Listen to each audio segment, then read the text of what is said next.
CRTV, the heart of the nation.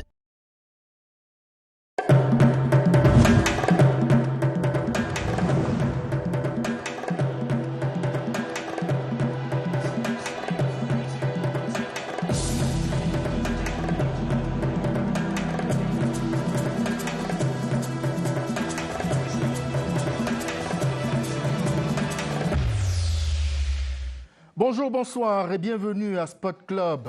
Nous sommes le mercredi 8 septembre 2021 au cœur du débat sportif. Ce soir, le football et les éliminatoires de la Coupe du Monde Qatar 2022. Les Lions indomptables du Cameroun ont effectué leurs deux premières sorties face au Malawi et à la Côte d'Ivoire. Le bilan fait état d'une victoire face au Malawi et un faux pas enregistré à Ebimpe contre les éléphants de Côte d'Ivoire. Retour sur les débats périphériques qui ont animé ces deux sorties des Lions indomptables, les débats qui ont animé la rubrique des faits divers durant les deux rencontres. On en parle en compagnie de Abel Mbengue Moussi Dipoko. Il est président de la commission communication du COCAN 2021. Bonsoir et bienvenue au débat. Bonsoir, monsieur Bessé. Je dois dire que ce soir, je suis beaucoup plus porte-parole du COCAN et je jouerai ce rôle, d'autant plus que je dois présenter des excuses à vos téléspectateurs dans la mesure où le directeur du tournoi était attendu, mais en dernière minute, n'est-ce pas, il a été appelé à d'autres tâches régaliennes qui ne lui permettaient plus de répondre à votre aimable invitation. C'est la première chose, puisque vous l'avez annoncé, et on va se demander pourquoi il n'est pas là. Non, il aurait bien voulu être là, mais il a été appelé à d'autres tâches régaliennes. Michel Dissakem-Barga, qui a l'habitude de venir sur ce plateau, nous comprenons cette raison qui est évoquée. Également invité au débat ce soir, Simon-Pierre Ndongo-Missoko, enseignant associé à l'INJS. Bonsoir et bienvenue au débat. Bonsoir Jean Cyriac, bonsoir à tous les protagonistes de ce panel, bonsoir spécial à toute la chaîne de production de l'émission et puis aux millions de téléspectateurs. Raymond Eloumé, consultant, bonsoir et bienvenue au débat. Good evening to Jean Cyriac Bessé and to all the lovely televiewers of Sports Club. Emmanuel Bodim-Bankolo, bonsoir et bienvenue au débat. Bonsoir vous Jean Cyriac, bonsoir au panel et à ceux qui ont pris de leur temps ce soir encore. Vous avez un panier plein d'anecdotes. Vous revenez de Côte d'Ivoire. Ben oui, un petit tour et puis on est de retour chez soi et content d'y être. Nous aurons le temps d'en parler. Voici la transition, chers amis. COVID-19 is a reality and it kills. The virus spread fast where people are in close contact with one another and in crowds. Gathering of more than 50 people is prohibited by the law. Let us respect measures put in place by the government to protect ourselves and those around us. The violation of these directives is punishable.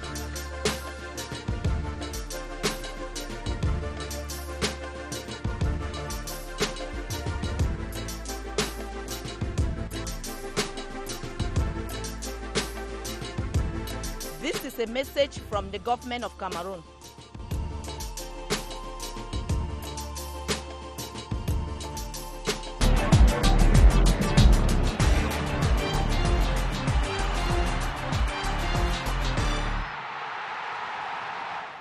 Et voici la pause actu. Nous commençons par le tennis de table. Rideau sur la 24e édition des championnats d'Afrique de tennis de table qui sont tenus à Yaoundé pendant une semaine. Simon-Pierre Ndongo-Missoko, le Cameroun est ressorti sans grand-chose dans la besace. On peut dire que le Cameroun est sorti bredouille. Nous avons tout au plus eu un quart de finale avec le nôtre qui a été éliminé par le Nigérian, mais à son actif, on peut dire qu'il a remporté un set devant cet adversaire intrépide. Mais il faudrait dire que résolument, le Cameroun gagne en maturité en matière de gestion et d'organisation de grands événements sportifs. Il y a eu le CHAN cette année, il y a eu le Tour cycliste international, Il y a eu le championnat d'Afrique de handball féminin et bientôt nous aurons l'Afro Basketball. C'est une compétition, vous le savez, qui s'est jouée à huis clos selon les instructions de l'instance fêtière en matière de tennis de table. Les meilleurs se sont imposés, c'est-à-dire les Égyptiens. En finale, un Égyptien, le champion égyptien, qui aura déjà d'ailleurs disputé le quart de finale au niveau des Jeux olympiques, s'est imposé contre un Nigérian. Et en dames, on aura assisté à une finale égyptienne. Donc bravo au Cameroun pour cette organisation. Patriarche, le Cameroun, chaque jour qui passe, confirme son statut de pays capable d'organiser des événements sportifs d'envergure.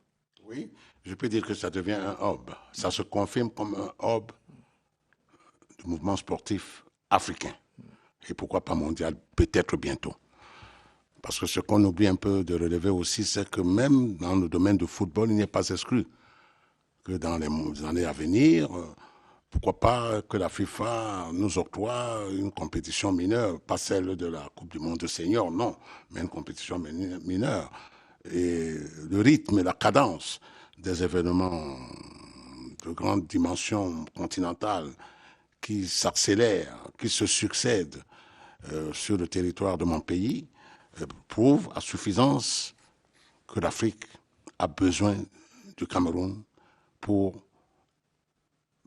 ses installations d'abord, et le Cameroun a besoin de cette Afrique pour lui permettre d'être à l'heure de la haute compétition.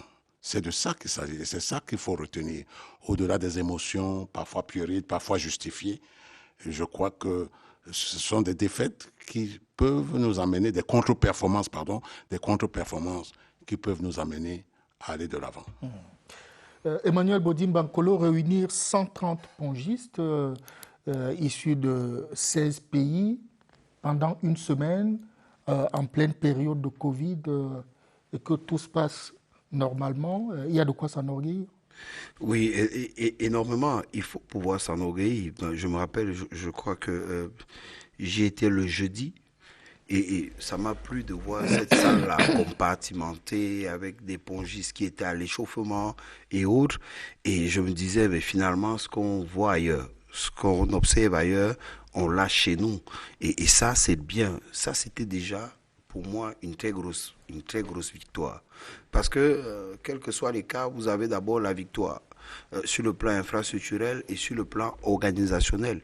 Maintenant, sur le plan sportif, il faut aussi dire que, quel que soit les cas, le Cameroun, sur les 5 dernières années, a l'honnêteté de reconnaître ses limites et de rentrer dans une rampe de progression qui, de plus en plus, est palpable.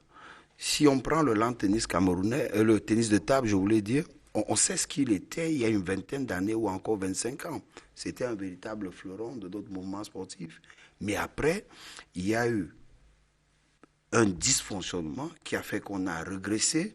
Il n'y a pas eu ce suivi-là au niveau, sur le plan générationnel. Donc, à un moment, on est resté longtemps avec des garçons tels que Essomba, si je ne me trompe pas, qui sont restés champions du Cameroun longtemps. Oui, et Essomba qui réside en France en ce moment. Voilà, on a continué de compter sur eux. Il y a même Fomoun qui est passé de ce côté-là et qui a mis du temps. Et maintenant, au niveau de la fédération et de sa direction technique, on n'a pas pensé justement à aller les chercher au berceau, aller les chercher dans des écoles, dans des collèges, et maintenant mettre en place un système qui devrait voir arriver ceux qui devraient prendre la main. Maintenant, ceux qui sont à la fédération aujourd'hui y ont pensé, on se rend bien compte qu'ils sont rentrés sur le terrain et d'ici à 5 ans, on va avoir de très beaux pongistes. Mieux vaut tard que jamais, il y a une espèce de remise en cause qui a eu lieu du côté de cette fédération-là et quels que soient les cas, on va avoir de très beaux fruits. Le patriarche l'évoquait, le Cameroun passait d'abord pour être un pilier sur le plan sous-régional. Maintenant, c'est un véritable hub sur le plan continental. Et le Cameroun, aujourd'hui, se voit simplement approché par de très grosses nations qui aimeraient déporter tout au moins l'entrée en compétition de certains événements du côté du Cameroun. Et ça, c'est très intéressant. C'est la preuve que, contrairement à ce qui se dit ailleurs, ou encore ce qui se dit de certains compatriotes qui se laissent des fois emballer un peu par des choses qui ne pourraient jamais servir au Cameroun, par conséquent leur servir à eux-mêmes, des choses qui n'ont rien à voir avec le Cameroun, on se rend bien compte que quand vous êtes sur place, vous voyez jusqu'où le Cameroun se retrouve aujourd'hui. Et pour ceux qui étaient au Cameroun il y a une trentaine d'années ou il y a une vingtaine d'années, mais bien nombreux sont ceux-là qui vous disent, Jean Cyriaque, j'ai l'impression d'être dans un autre pays. Donc, on est fiers de ce qui nous arrive, mais on essaie aussi quand même de tirer la sonnette d'alarme. Parce que c'est bien d'avoir les infrastructures, mais il faut pouvoir capitaliser dessus. Et capitaliser dessus, c'est de recevoir les événements et de rendre le peuple fier. Donc, gagner, c'est important aussi. Raymond Eloumé, on a enregistré la razzia égyptienne à cette compétition. L'Égypte a marché pratiquement sur ses 24e championnats d'Afrique de tennis de table. Qu'est-ce qui peut justifier une telle performance? First of all, the Egyptians have a very, very good team. The 36th in the world in table tennis is from Egypt, who was in the final. But Omar Assar. Yes, Omar Assar. I mean, he won his first gold in the year 2000. So it tells you the amount of... No, I think that's Ahmed Saleh. He won in 2015. But I mean, look at the Egyptian team. They won the team competition, both men and women. They won the mixed competition.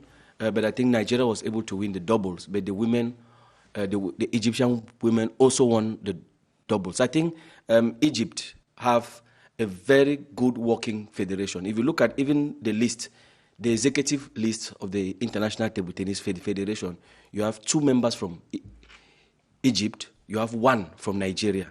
So already it tells you how table tennis is practiced in these countries. I mean, the amount of money they put in. Look at the young champion, Hannah Goda, who was beaten in the final. She's just 18 years old. And just like Manon Bankolo was saying, we have to be able to go right down there, 6, 7, 8 years old, and get our athletes interested at a younger age.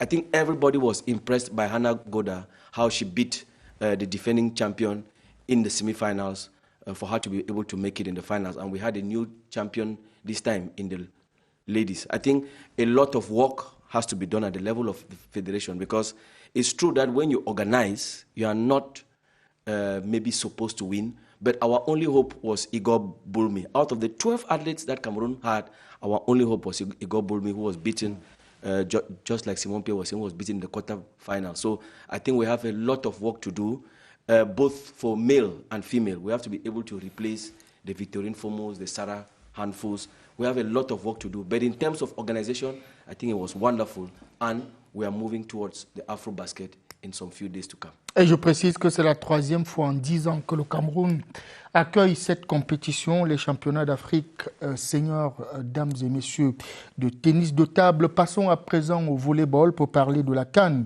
qui se dispute au Rwanda depuis quelques jours maintenant.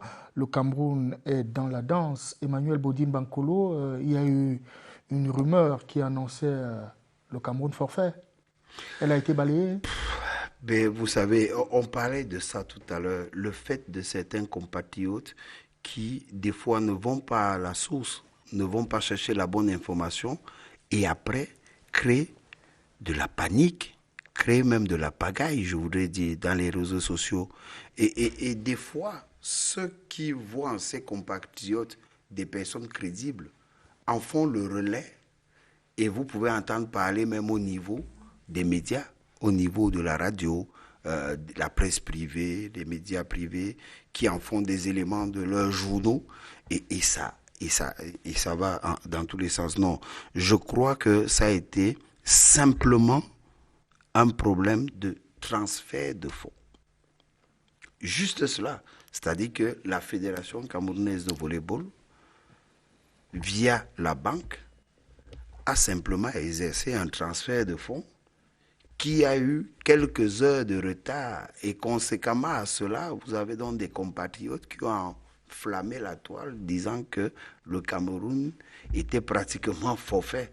Faute de moyens. Faute de moyens. C'est la précision. Et vous savez que lorsqu'on dit faute de moyens, vous engagez la personne de l'État du Cameroun. Les sélections nationales sont la propriété de l'État du Cameroun.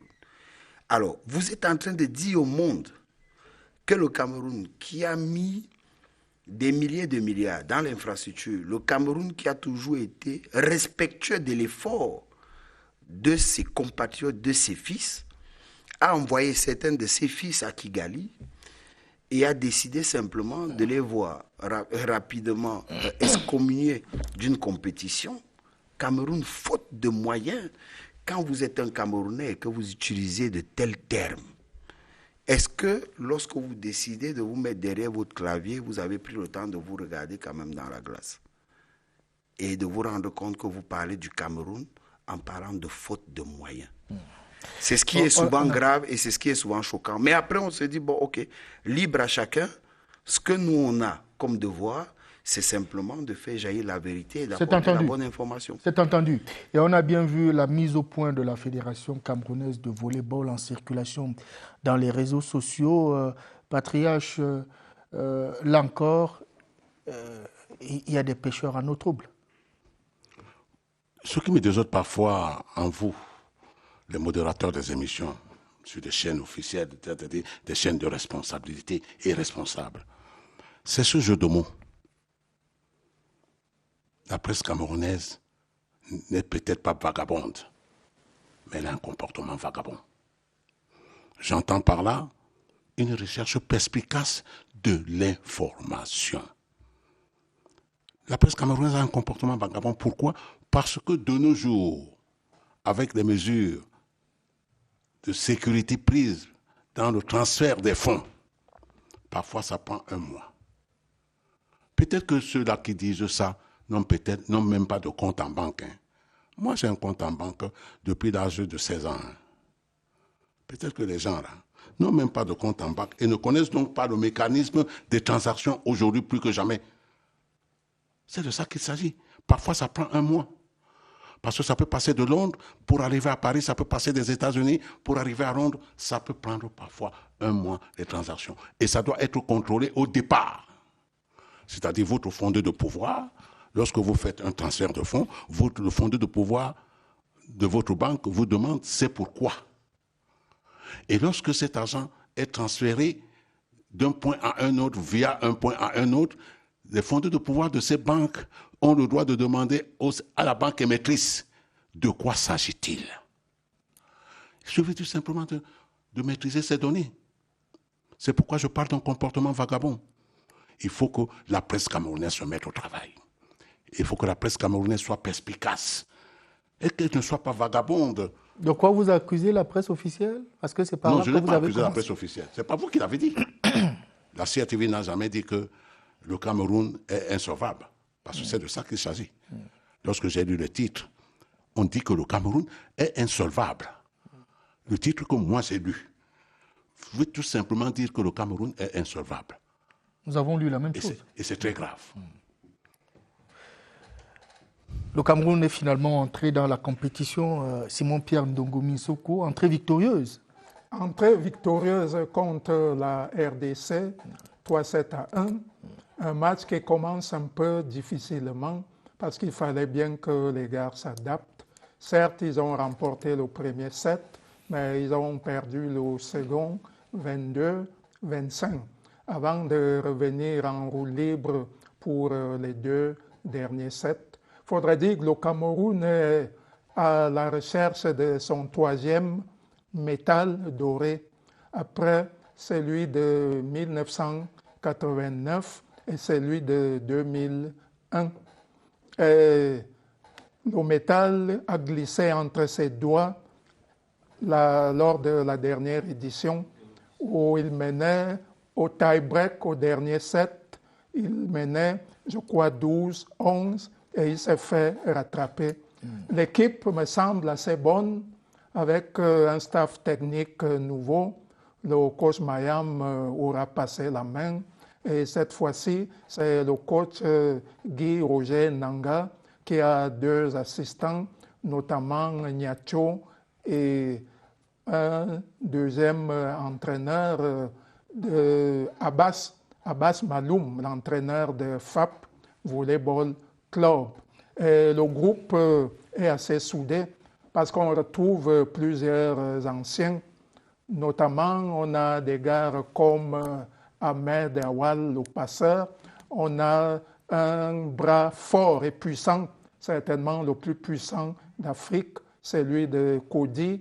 Et on a Vunambaina, qui a un bras tout aussi puissant, et Sam Delego. Est-ce que c'est la bonne prononciation de ce nom? C'est un nom qui m'a toujours créé. Vunambaina. Je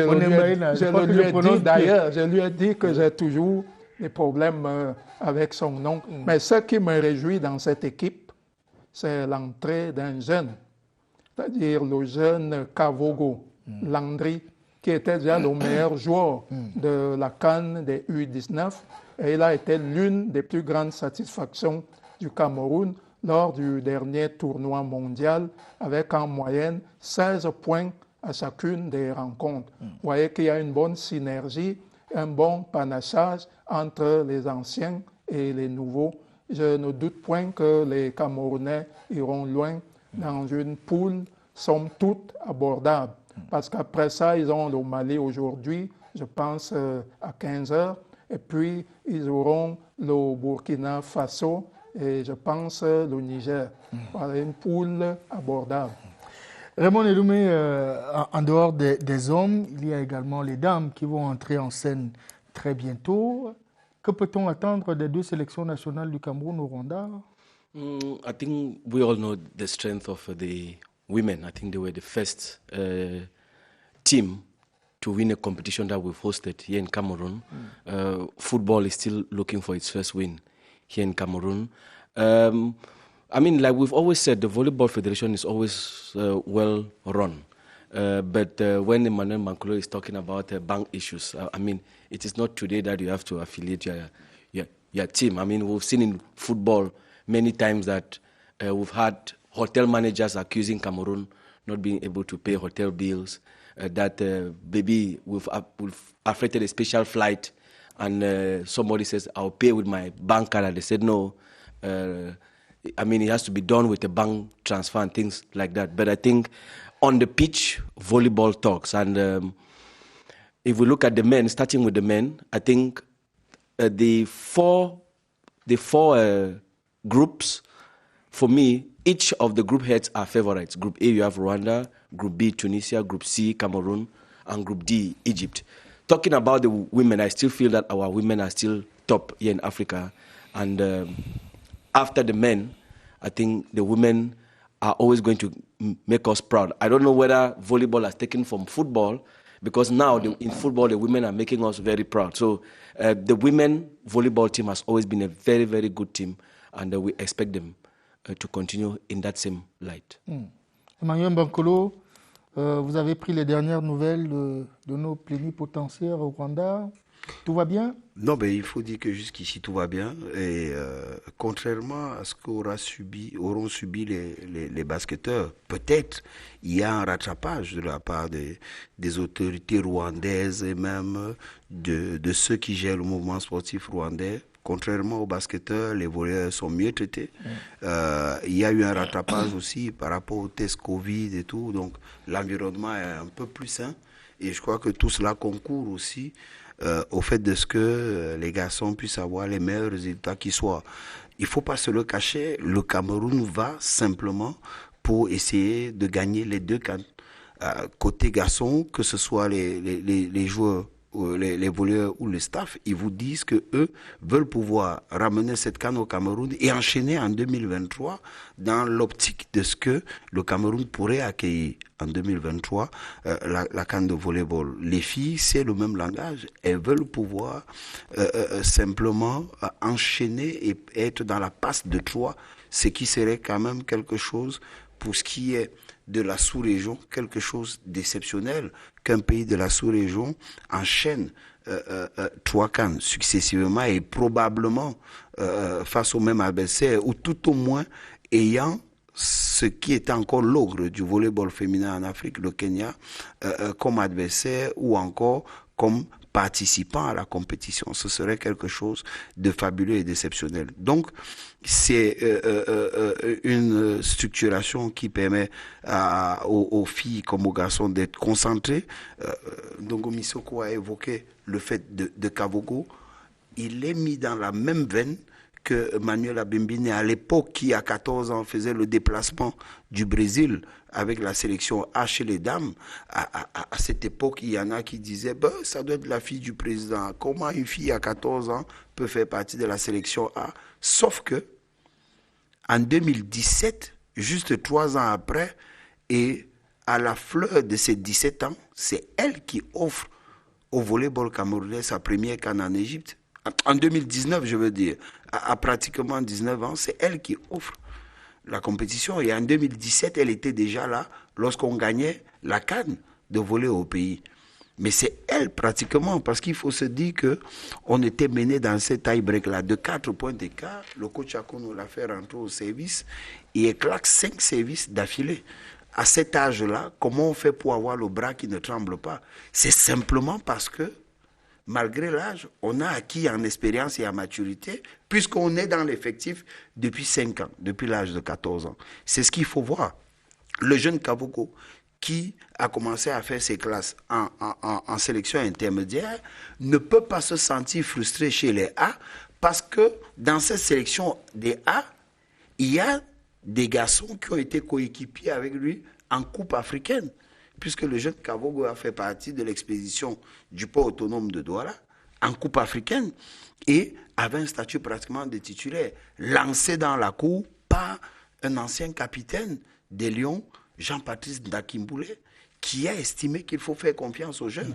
Et quand on est dans cette rampe-là, je peux vous dire que le résultat suit. Donc le coach Nanga l'a fait savoir au président il y a des mois de cela aujourd'hui, que pour lui, ce jeune homme-là devra faire partie de l'expédition de la CAN. Et les deux ont tenu, et je crois que ça permet simplement à notre volleyball de démontrer que dans ce phénomène de traçabilité, dans ce phénomène d'interconnexion entre les différentes sélections, il y a des choses qui peuvent se faire. Patriarche Abel, est-ce que vous êtes séduit par la qualité des joueurs qui animent les vestiaires des sélections nationales de volleyball ces dernières années? Je dois avouer ma réserve pour apprécier.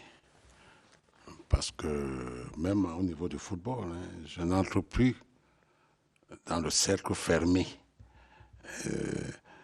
de la stratégie de nos équipes nationales et même de nos clubs, comme ce fut le cas avec le Canon de Yaoundé, le Tonnerre de Yaoundé, le Diamant de Yaoundé, des clubs qui ont fait la fierté du football, l'Orix de Douala, le Caïman de Douala. J'avoue révéler ma réserve. Mais ce qui est sûr, c'est que, et ça c'est pour l'ensemble des vestiaires, nous en parlerons peut-être tout à l'heure, pour les footballeurs, il n'y a aucun joueur, aucun entraîneur postulant à la compétition internationale et qui ne soit serein. Dans mon expérience, je n'en connais pas.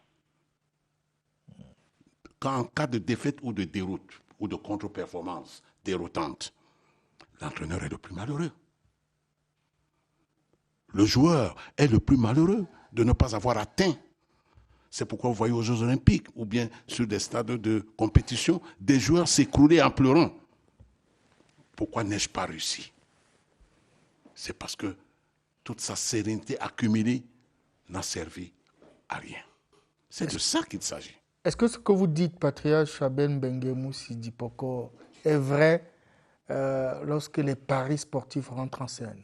Je n'ai jamais joué au paris. Vraiment, excusez-moi. Vous voyez, c'est pourquoi je vous dis souvent, moi je ne joue pas au paris. De par mon éducation, je ne suis pas un garçon qui joue au paris. Je ne suis pas un vagabond. Quand je vois des salles de paris de partout, dans les quartiers. Je dis, mais dans quelle société nous vivons? Moi, je joue pour Paris. Je ne connais pas, je ne sais pas jouer à ça. Je ne sais même pas ce que c'est. Vraiment, excusez-moi, vous me posez des questions. Sportif fausse les résultats des rencontres. Nous sommes d'accord. Oui, mais il y a des moments où les joueurs se jouent aux cartes par plaisir. Ma génération, il y a des joueurs qui jouaient, par exemple, il y a des joueurs qui jouent au Lido. À l'époque, on prenait des C130 qui faisaient 7 heures. C'est entendu, c'est entendu. Merci Patriarche Abel Mbenguemou Sidi Poko. Nous allons prendre la transition pour retrouver le débat juste derrière.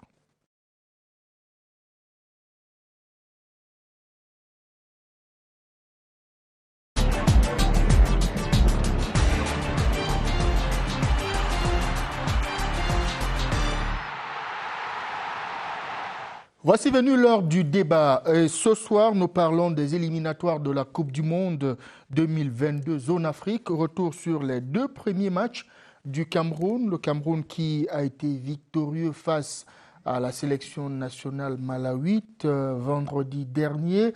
2-0 au tout nouveau stade d'Olembe. Et puis, faux pas enregistré à Ebimpe en Côte d'Ivoire face aux éléphants de Côte d'Ivoire. On en parle justement ce soir. Nous commençons par le huis clos d'Olembe qui a fait jaser. Patriarche Abel Mbenguemou Sidi Poko, qui a fait quoi dans ce huis clos? Alors, vous me permettrez de prendre assez de temps, comme Bankolo le fait aussi. Je dirais que la voix autorisée de la Confédération africaine de football, en la personne de son secrétaire général. Je sais qu'à Tinga, on enregistre cette émission, on enregistre mes déclarations. Ce ne serait pas la première fois pour envoyer ça à Mosengo. Je sais. Alors, enregistrez. Monsieur Mosengo a manqué de ce devoir élémentaire pour un responsable, la réserve. La réserve. Au fond, tout à l'heure, je vous expliquerai pourquoi. Parce que sa correspondance du 2 ou du 1er est insultante et offensante à plusieurs égards. C'est Mosengo qui se trompe. C'est lui qui donne une fausse version des faits.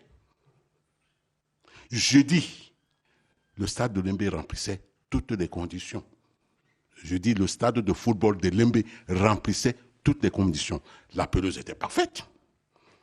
Les rampes d'accès pour les journalistes étaient prêtes jeudi. Je parle, c'est le porte-parole qui vous parle maintenant. Les rampes d'accès des VVIP étaient disponibles. 4050 places de parking. Je dis bien 4050 places de parking étaient disponibles à souhait et à loisir.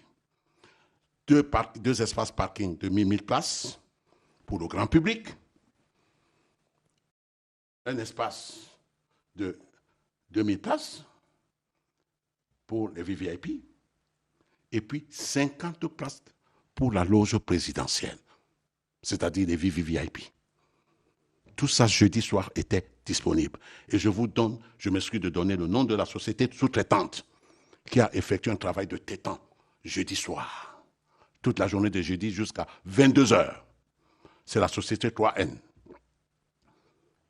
qui est supervisée par un certain monsieur Ngué. Je vous donne les noms. Comment se fait-il qu'une collaboratrice du secrétaire général lui dise jeudi que vraiment ce qu'elle vient de voir, on ne peut pas jouer? Je ne donnerai pas son nom pour sa sécurité. Elle est camerounaise? J'ai dit collaboratrice de la CAF, non. Il y a un Camerounais à la CAF encore. Ouais, pourquoi vous me faites ça? Il y a encore un Camerounais à la CAF. n'a pas encore été viré. Non. Il travaille à la CAF? Oui. Mais vous connaissez les chances de correspondance que j'ai eues avec M. Siewi, justement. Oui, on en parlera peut-être. On en parlera. Et c'est dans la précipitation. Oui. Je dis que dans la précipitation, que la correspondance initiée ou inspirée de Mosengo Omba, je dis initiée ou inspirée, je parle en responsable, est envoyée aux autorités camerounaises. Cette fois-ci, au président de la Fédération camerounaise de football. Alors que depuis un certain temps, les correspondants de Mosengo nous ont habitués à avoir pour correspondant le ministre des Sports, président du COCAN. Pourquoi cette pirouette? Je mets des éléments à votre disposition. Pourquoi cette pirouette? C'est pourquoi. Peut-être parce qu'il s'agit des éliminatoires de la Coupe du Monde. Mais alors, dans ce cas... Nous ne sommes plus dans le cadre de la CAN. Dans ce cas, éliminatoire de la Coupe du Monde, M. Syriac, c'est un ancien officier sécurité de la CAF et de la FIFA qui vous parle. Il y a deux aspects. Puisque M. Mosengo parle de sécurité. La sécurité ne relève pas de la compétence du pays organisateur, de la compétence du détenteur de la compétition. En l'occurrence, la CAF, dans son cahier des charges, nous dit « Je ne veux pas de militaires, je ne veux pas de fusils dans le périmètre de jeu. » La CAF nous dit « Je ne veux pas des militaires qui déambulent dans le périmètre, dans l'espace du périmètre du jeu. » La CAF ou la FIFA nous dit « Je ne veux pas des policiers n'importe comment. » Voilà ce que la CAF nous demande en matière de sécurité. La CAF ou la FIFA ou l'UEFA insistent donc après sur la sûreté, à ne pas confondre avec la sécurité. C'est l'officier sécurité de la FIFA qui vous parle. Non, laissez-moi parler. C'est entendu. La sûreté, c'est sur le plan infrastructurel. Est-ce que tout est prêt? Est-ce que les spectateurs sont à l'aise? Est-ce que dans tel compartiment public, est-ce que tout est prêt? Qui peut dire aujourd'hui que le stade de Lembe ne remplit pas les conditions de sûreté et de sécurité? Abel, vous aurez le temps de nous donner toutes ces informations qui sont utiles pour le public camerounais. Simon-Pierre Ndongo-Missoko, il y a eu pas mal de correspondances à travers la toile, des correspondances, des contre-correspondances. Comment avez-vous vécu cette période difficile liée au huis clos du match d'Olembe?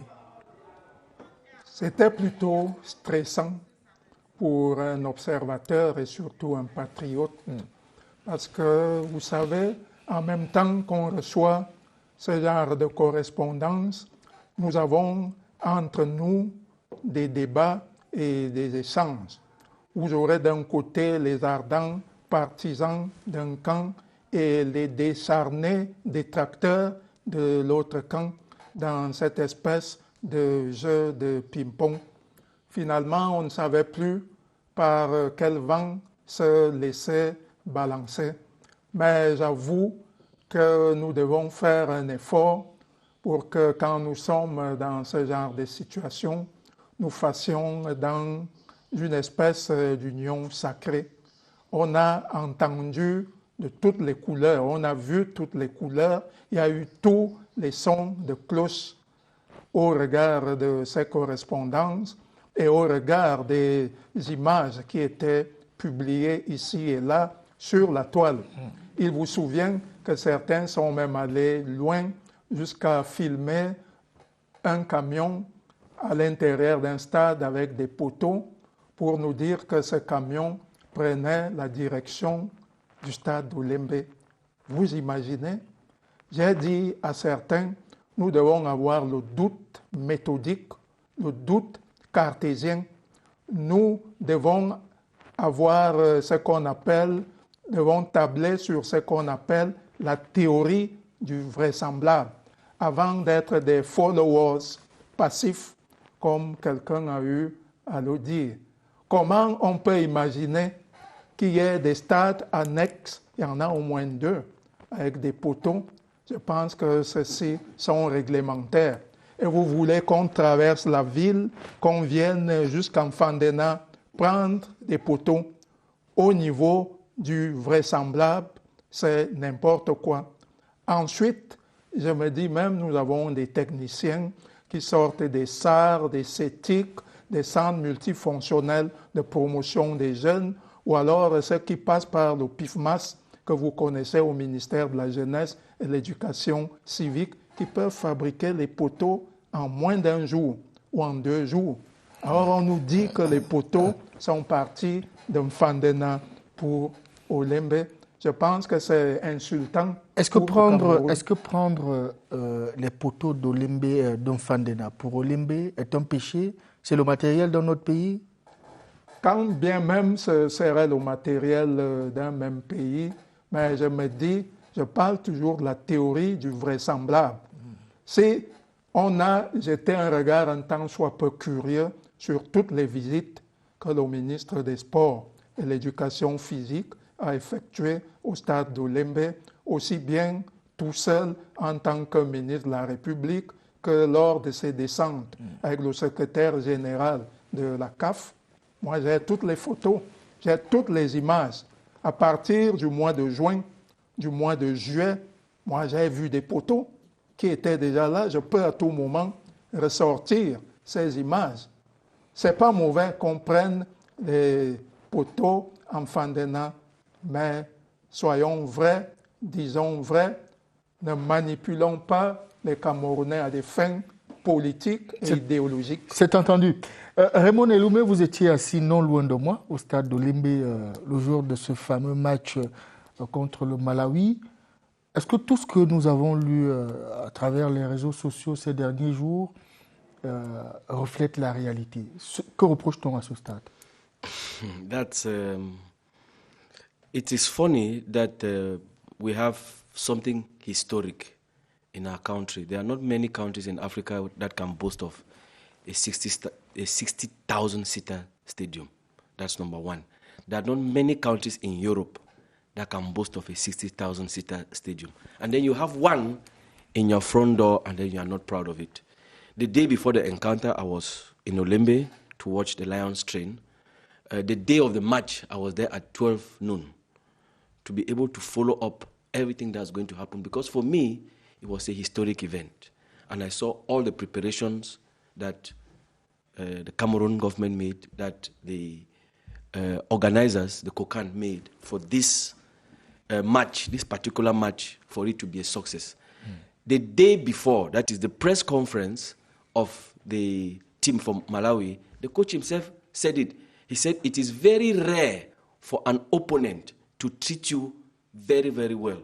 And that the coach, Mwase, said they have been treated so well in Cameroon, but on the day of the encounter, they will treat us as enemies. But after the encounter, and I think they were maybe that's why they were beaten 2-0, and then when they went back to their country, they were able to beat Mozambique 1-0 because of the way we treated them. No, I think we were waxing lyrical about Japoma, but when I saw Olembe, for me, Olembe is on another level, on a different stratosphere.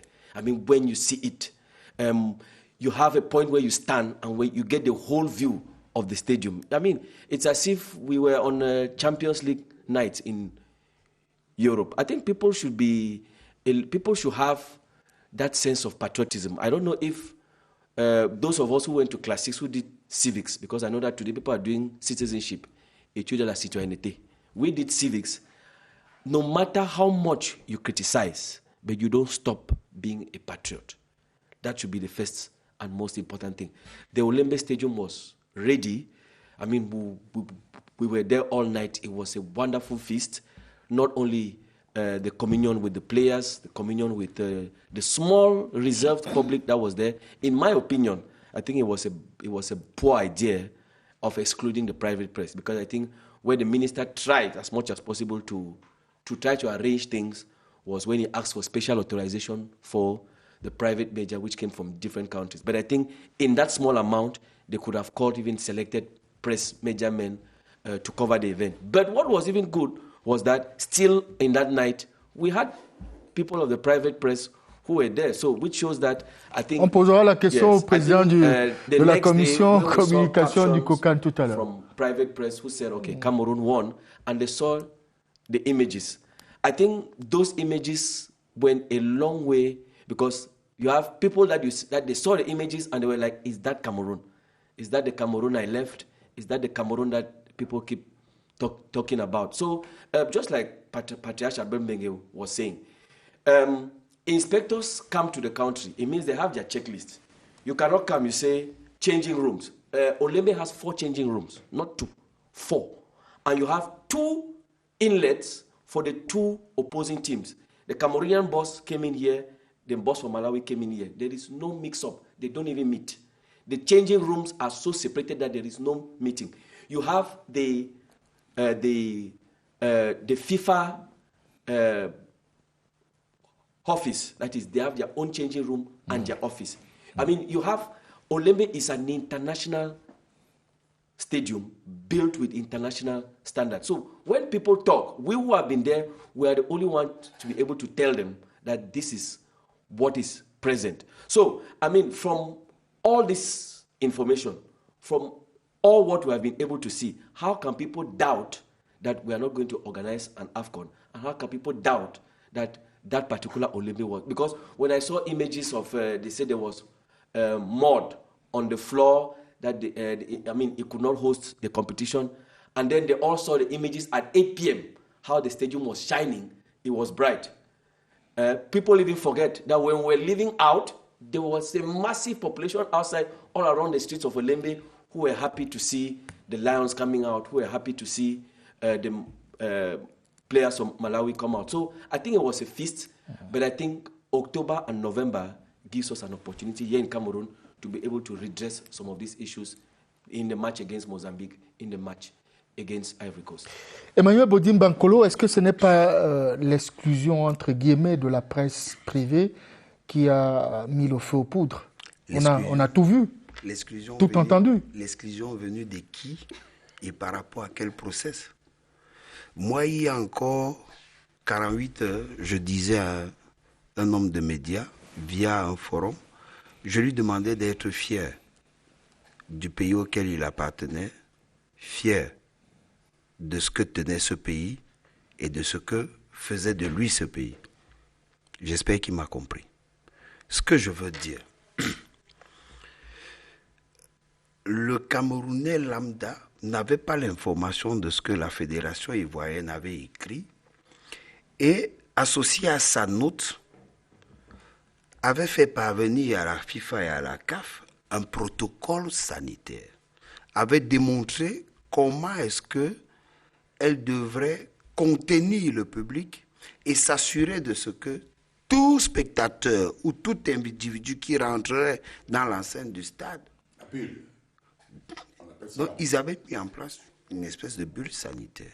Le protocole indiquait justement la bulle sanitaire. Est-ce qu'il aurait été interdit à la Fédération camerounaise de faire autant? Est-ce que vous croyez que c'est le chef de l'État, le Premier ministre ou le ministre des Sports qui doit écrire à la FIFA ou à la CAF pour dire que voici ce que nous faisons? Vous avez une commission sanitaire à la FECAFOOT. Commission médicale. Commission médicale, je vous l'ai dit, je m'en excuse, à la FECAFOOT. Il y a un ministère de la Santé dans notre pays qui n'attend que des moments pareils pour pouvoir participer et apporter aussi de leurs bras dans cette affaire, pour pouvoir aider. Alors, des fois, si on se rend compte qu'on a été pris de coups, la première chose, c'est simplement de faire amende honorable. Alors, ce qui s'est passé dans les réseaux sociaux m'a amené à appeler Raymond et à lui demander, mais est-ce qu'un match de football se joue au niveau des parkings? Parce qu'on a enflammé l'intérieur et l'extérieur avec des images, pour certaines d'il y a un an, pour d'autres vraies, mais des images de l'extérieur de tout ce qui peut être concerné par la rencontre. Pire encore, vous avez eu l'occasion de faire des descentes. La particularité du ministre des Sports, c'est à chaque descente de demander aux journalistes de faire le tour et de parler de ce qu'ils ont vu. Alors, d'où vient-il que la veille de ce match, que l'on enflamme la toile avec des questions du genre pourquoi la presse privée est-elle exclue? Le gouvernement a-t-il des choses à cacher? Mais maintenant, ce gouvernement qui a tellement de choses à cacher fait quand même la démarche pour demander autorisation à la presse étrangère, qui, elle, peut être plus violente, d'avoir accès au stade. Mais est-ce qu'on est sérieux?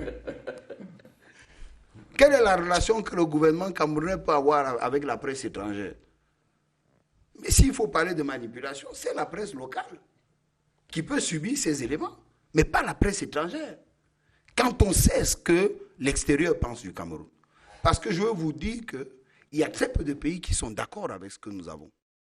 On est un peu trop jalousés, ce qui fait que quand on arrive ailleurs, il y a un peu cette petite haine-là qui ressort. Mais ce n'est pas de notre faute. Si aujourd'hui on a à la tête de notre État, M. Paul Biya, qui pense qu'il faut pouvoir laisser quelque chose à la postérité, ce n'est pas de notre faute. Si on a aujourd'hui des gouvernants qui sont fiers d'être des enfants de ce pays, il faut que les autres le comprennent aussi. Et moi, ce que je dis... C'est entendu. Vous avez déjà eu un temps de parole. C'est entendu. 5 secondes. Yes, I was there from 12 o'clock. There is no Cameroonian that I don't know who did not take a picture. From the ball boys to the workers to the security guys. Everybody took a picture inside that stadium. Everybody. Est-ce qu'on prend des photos dans un chantier? It means you take a picture if you are happy. Je vous dirais you take a picture if you are proud of what has been achieved. Everybody took. I say from the 6 stars commissioners till the Gardien de la Paix. Everybody took a picture inside that stadium because I was there. Cela s'est vérifié à travers Facebook. Alors, Patriarche Abel Mbengue Moussi, là c'est le président de la commission. Le porte-parole, je vous ai dit ça depuis le début. Aujourd'hui, je porte la casquette de porte-parole parce que les vérités que j'assène depuis le début de cette émission doivent être enregistrées et envoyées à Mosengo. Vous n'avez pas mis celle de président de la commission communication du COCAN de côté. Vous restez peut être président de la commission communication, ne pas être porte-parole. C'est une marque de confiance énorme et extraordinaire de mon gouvernement vis-à-vis de ma personne. Permettez-moi de poser la question. Permettez-moi de poser la question au président de la commission communication du COCAN. Comment se fait-il que dans la correspondance de la Fédération camerounaise de football, que l'on dise que la presse privée n'a pas l'autorisation? Ce n'est pas écrit de cette façon, que la presse n'a pas l'autorisation. Une certaine presse, avec pour motif une certaine presse sarcastique. La presse n'a pas l'autorisation de couvrir ce match, mais que finalement, que l'on retrouve quelques journalistes de la presse privée au stade le jour du match. Merci de me poser la question. Je vous ai parlé d'une approche précipitée de Mosengo Omba. Je vous ai parlé d'une approche précipitée de Mosengo Omba, aidé en cela par des inspirateurs du Cameroun, aidé en cela par l'une de ses collaboratrices. La presse, la rampe des médias, d'accès pour les médias, était prête jeudi. Et je parle sous le contrôle de votre observateur, de votre éclaireur. Mais Mosengo avait déjà parlé, avait déjà empesté l'opinion publique camerounaise. Pour quel but, je ne saurais affirmer. Est-ce parce que Mosengo a provoqué non seulement l'État du Cameroun, mais a mis en émoi un peuple. Dans quel but? Je le dis, qu'on enregistre. Dans quel but cette correspondance précipitée a été initiée ou inspirée? Dans quel but? Dans quel but? La presse avait son accès et sa rampe. Et il est là. Il peut vous le certifier. Maintenant, pour répondre à votre question, des invités spéciaux et non spécieux étaient triés sur le volet parmi les responsables des médias privés. C'est vrai, je le dis, des médias privés. Parce que les médias officiels n'avaient pas de problème. Cameroun Tribune, CRTV n'ont pas de problème. Mais les médias privés, nous avons estimé que compte tenu des injonctions et que nous ne voulons pas être en position frontale ou effrontée avec la Confédération africaine de football, il fallait respecter. Nous avons donc suggéré au président de COCAN, dans le sens de rassemblement et non de discrimination, d'associer des responsables des rédactions de la presse privée. Et je vous donne l'exemple. Le lendemain, aucun de ces responsables n'a cessé de nous titiller. Hein. Je prends l'exemple du journal Le Jour, qui a parlé d'une nouvelle humiliation du président de Moïse Kombi, d'une nouvelle humiliation. Or, le rédacteur en chef du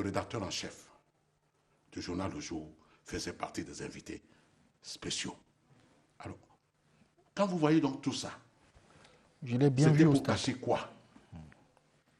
Je dis que Mosengo Omba a voulu créer une situation anormale au sein de la population camerounaise. Dans quel but, je ne le sais pas. On nous dit d'abord que même à 4 équipes, on ne peut pas organiser une Coupe d'Afrique des Nations. On vient d'organiser une Coupe africaine, une Coupe féminine. 2, je vais mettre le feu au Cameroun. Citation, M. Ahmad Ahmad. Il est à Casablanca, dans vos fameux forums. Je vais mettre le feu au Cameroun. Et aujourd'hui, ses successeurs prennent le relais. Pas le président. Le président de la CAF ne s'est pas encore prononcé. Mais ses collaborateurs prennent le relais pour nous harceler, pour nous provoquer, pour nous pousser à la faute. Nous ne tomberons pas dans la faute. Mais je leur dis, stop! Le Cameroun n'est pas une république bananière. Je vous relance, Patriarche Abel Bengemou Sidipoko, sur des choses que l'on a entendues ça et là. Il paraît qu'au Kokan, vous versez beaucoup d'argent aux émissaires de la CAF. Décidément, vous me provoquez. Hein? Pourquoi vous me provoquez? Je pose des questions. Pourquoi vous me provoquez? Je pose des questions. J'ai fait une note au président de Kokan de revoir la stratégie de transport et de l'environnement de tous ces messieurs, dames qui viennent au Cameroun. Chacun dans une Pajero, chacun avec un officier sécurité, un officier des forces armées, avec le téléphone. J'ai fait une note au président de Kokan, je ne sais pas si ça va aboutir. Plus jamais, les dispositions statutaires devront être appliquées et respectées pour le futur.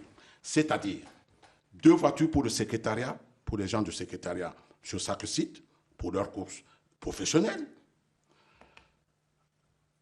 Une voiture pour 2 membres du comité exécutif. Ce sont les dispositions statutaires. Une voiture pour 3 membres des commissions compétentes et opérationnelles. Le reste dans le bus. Voilà ce que la disposition de la CAF dit. Mais comme à l'époque, même à la FIFA, mais comme à l'époque, tout le monde avait peur de perdre la CAN. On ne pouvait pas perdre la CAN. On ne pouvait pas perdre la CAN. Si le ministre-président de Kokan accepte ces dispositions, vous allez voir le changement de mentalité auprès de ces gens. Je n'ai jamais eu un officier des forces armées. Vous les avez beaucoup gâtés. Maintenant, vous me posez la question. Oui, on les a gâtés. Mais vous savez, aujourd'hui, et je vous ai dit, je suis un porte-parole. Aujourd'hui, avec la vigilance au niveau de la NIF, au niveau de ceci, au niveau de... Vous savez, c'est difficile de faire le makarapati. Je m'excuse de le dire. De faire le makarapati. La corruption pour... Je suis poli et je suis bien élevé. Ouais. Le mot corruption, je n'aime pas prononcer ça. Makarapati, c'est en quelle langue? Si, makarapati, oui. C'est le petit beignet. Quelques biscuits. C'est quelques petits beignets. C'est accessible, tout le monde comprend. Ah, mais je le dis maintenant. C'est le petit beignet céréales. Donc, si c'est ça que vous dites, oui, on les a gâtés. Effectivement, on les a gâtés. Mais maintenant, on ne le gâtera plus.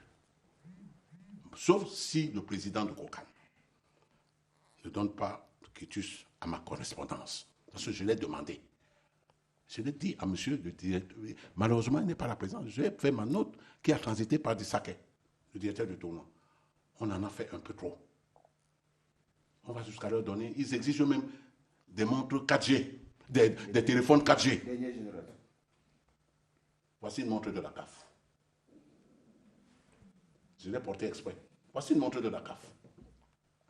Donnée par le sponsor titre, c'est-à-dire la Gardère, qui nous donnait tout. L'habillement, les montres, les pantoufles, les sous-vêtements, tout. Aujourd'hui, voyez l'habillement de ces gens. Il faut qu'on arrête. Maintenant, lorsque j'ai dit ça, il va falloir que McGill s'implique dans ce débat. Il faut que Magui nous sorte un communiqué pour dégager sa responsabilité. Qui a mis le flou, qui a jeté le probe sur mon pays, le Cameroun. Il faut que Magui s'explique. Aujourd'hui, ce sont des partenaires, j'ose croire, corrects et bien élevés. Je ne vais pas casser la baraque. Voilà, nous allons refermer la page réservée à ce huis clos pour aborder à présent le jeu. La participation des Lions indomptables à cette campagne des éliminatoires de la Coupe du Monde Qatar 2022. Comment avez-vous trouvé les Lions, Simon-Pierre Ndongo Soko face au Malawi? Mi-figue, mi-raisin. Pas particulièrement brillants. Et je pense qu'ils ont assuré l'essentiel. Oui. Avec un positionnement juste, avec un positionnement cohérent sur le terrain. Et je m'attendais à ce qu'on joue de la même manière contre la Côte d'Ivoire. Et là, nous avions pratiquement des latéraux classiques en dehors de Mbaizo. Je pense qu'habituellement, ils jouent en stopper. Mais on a un peu forcé. Et ça, je le disais même déjà ici un jour, en pensant au jeune gaucher Koto, qui à un moment pouvait aider au flanc gauche. Lui-même un défenseur central, ne l'oubliez pas. Oui, je me disais, lui, comme il est gaucher, il pouvait le faire. Mais ça me semblait un peu difficile pour Mbaizo. Et je pense que le capitaine a pleinement joué son rôle. Il a marqué rapidement un but. Et le deuxième est arrivé à un moment très rassurant. Ça a permis que les Lions déroulent, qu'ils gèrent la deuxième mi-temps sans difficulté. Quelques petits soucis avec le gardien au niveau de la relance. Mais je crois très rapidement, il a réussi à planir cette difficulté. Dans l'ensemble, ce match contre le Malawi aura été moyen. J'ai dit que c'était mi-figue, mi-raisin. Il y avait quelques pointes noires, il y avait quelques petits soucis. Nous nous disions qu'il pouvait être évacué lors de la rencontre contre la Côte d'Ivoire.